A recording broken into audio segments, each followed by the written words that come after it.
여러분, 방글라데시 재무장관이 절대로 중국에 손 벌리지 말라고 여러분 외치고 있습니다. 이게 중국에 손 벌렸다가는요, 쉽게 말하면 한 방에 나가 떨어질 수도 있다는 거예요. 게다가 말입니다. 예, 이게 중국이 그냥 공짜로 주는 게 아니거든요. 항만을 지어주든 아니면 공항을 지어주든 이게 공짜가 아니라는 거예요. 이게 공짜라고 생각하고 예, 항만을 지어달라고 차관을 받고 공장을 지어달라고 차관을 받고 도로를 건설해달라고 차관을 받으면요, 여기에서 가장 큰 문제가 발생한다는 거예요. 어떤 문제가 발생을 하나 하면요, 항만공사를 하더라도 중국 사람들 데려와서 중국 사람들이 그 항만을 다 만든다는 거예요. 공항을 건설하더라도 중국 사람들을 데려와서 건설한다는 겁니다. 도로를 건설해도 마찬가지고요.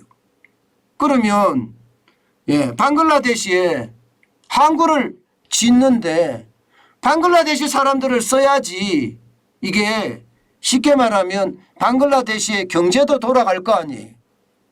예. 그런데 중국 사람들 갖다가 쓰면 차관은 중국이 해주고 그죠? 돈은 중국 노동자들이 다 받아가고 그러면 방글라데시는 뭐가 됩니까?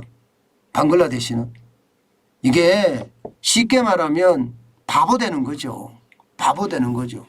아니 항구 하나 지었다고 공항 하나 지었다고 도로 하나 건설했다고 이게 중국의 차관의 빚이 굉장히 많아지는 겁니다. 문제는 여러분, 문제는 최근에 경기가 어마어마하게 어렵잖아요. 경기가 어마어마하게 어려우니까 이게 더 심각한 이야기가 많이 나오고 있는 겁니다. 경기가 어려우니까 거기에 대한 달러 이자를 계속 줘야 되잖아요. 달러 이자를. 중국에다 말입니다. 그러면 어떻게 되겠습니까? 안 그래도 어려운 이 개발도상국, 개도국에게는요, 그만큼 말입니다. 더 어려움으로 가중될 수밖에 없다 이렇게 이야기합니다. 그러면서 스리랑카의 예를 들었습니다. 스리랑카의 한반토타 항구를 예, 마찬가지로 중국이 지어줬습니다. 물론 중국의 인력이 들어왔습니다. 스리랑카 국민들을 그 항구를 짓는 데 사용한 게 아니고요. 중국의 기술자, 중국의 장비, 중국의 사람들, 근로자까지 다 데려와서 토탈을 항구를 건설을 했는데 이게 뭐 사단이 난 거죠. 스리랑카 경기가 완전히 꼬꾸라졌잖아요. 코로나19가 창궐을 하니까 이게 관광 산업에 의존하던 스리랑카는요, 그 어느 때보다 어려워지고요. 이렇게 어려워지니까 물가는 어떻게 되겠습니까? 폭등했죠. 당연히 반정부 시위가 났고요. 대통령이 쫓겨나는 예, 그런 사태까지 벌어진 겁니다.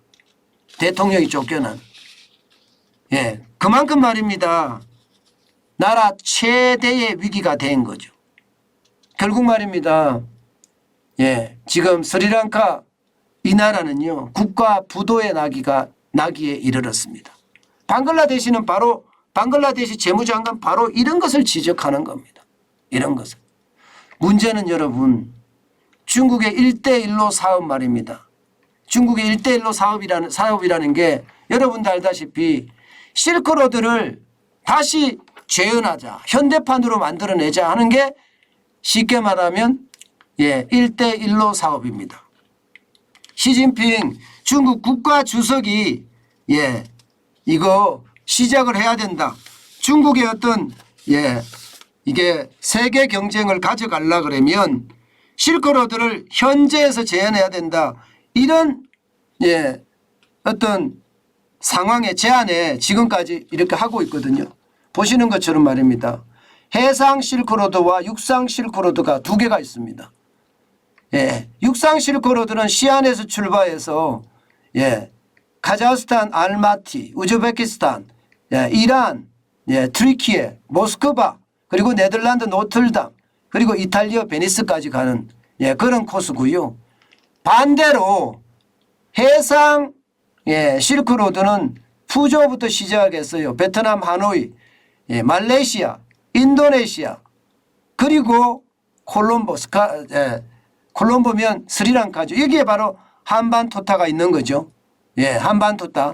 그리고 인도, 케냐, 그리스, 그리고 이탈리아 베니스까지 이어지는 그런 항만이거든요. 그런데 이 1대1로 사업에 들어가는 개도 국가들이 지금 순환을 겪고 있습니다.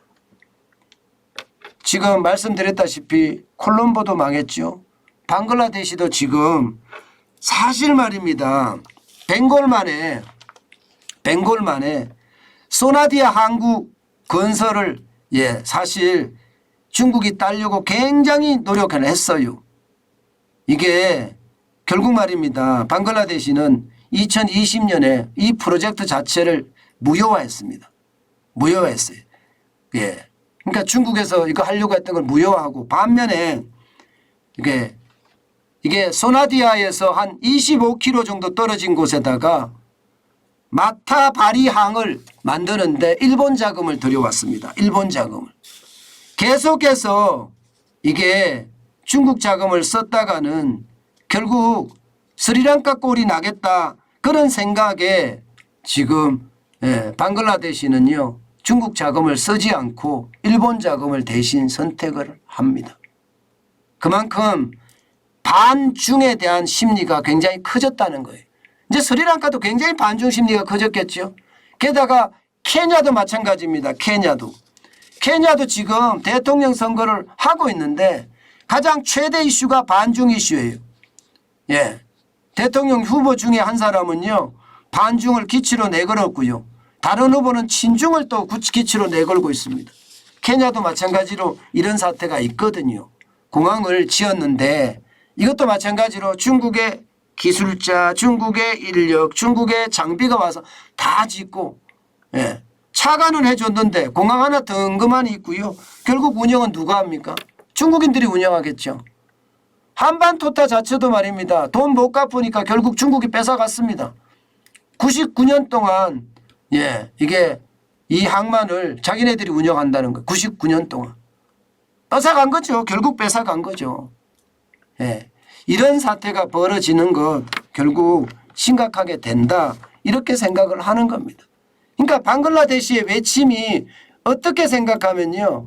야 이거 중국 1대1로 사업이 개도국을 망하게 한다. 이런 생각이 들게 되죠. 실제로 말입니다. 1대1로 사업 자체가 굉장히 개도국에게는 어렵게 만드는 그런 상황으로 가고 있습니다. 그러니까 결국 말입니다. 스리랑카 재무장관은 결국 스리랑카는 부도가 났고요. 방글라데시 재무장관은요. 스리랑카 부도는 그들의 책임이 명확하다. 이렇게까지 아예 직격을 해버렸습니다. 요즘 이런 걸 보면 중국이 얼마나 세계 재패에 욕심을 내는지 아마 볼 수 있을 것 같아요. 세계 재패에 욕심을 내는지. 무섭습니다. 어떻게 생각하면 진짜 무섭습니다. 언제 어느 때든지 이게 욕심을 내서 한 방에 치겠다 그런 생각을 하니까 말입니다. 1대1로 사업이라는 게 그렇습니다. 결국 말입니다. 개도국에게 차관의 미끼를 주면서 사실 이게 그 나라에 돈을 준다고 하니까 아주 환영을 한 일이지만 결국 그 나라가 못 갚으니까 항만이든 공항이든 도로든 운영권을 중국이 뺏어가는 그런 사태까지 벌어지니까 이게 반중에 대한 어떤 심리가 더 커질 수밖에 없는 것 아닌가. 저는 그런 생각도 많이 해봤습니다.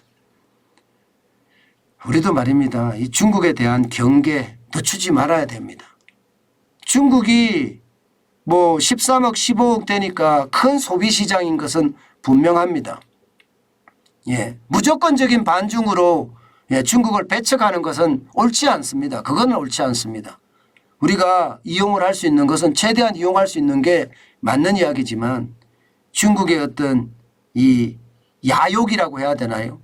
예, 글로벌 세계를 지배하고 싶은 야욕 말입니다. 예, 그 야욕은 우리가 반드시 예, 정확하게 꿰뚫고 봐야 될 것 같습니다.